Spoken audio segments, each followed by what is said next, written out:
vi ikke ønsker, at vores skattekroner skal bruges på at springe små børns hoveder i luften. Free Palestine. At vi skal overvære et live folkemord. I dag har jeg hende med mig.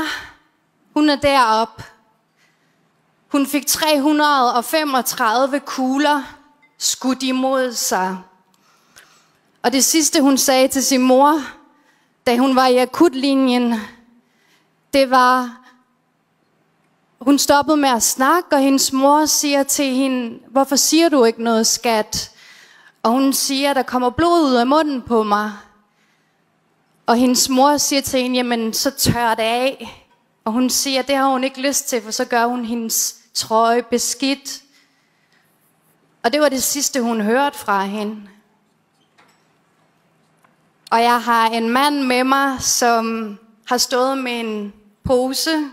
Lad os bare kalde det for en nettopose, for så kan det være, at folk kan forholde sig bedre til det. Med resterne af hans datter.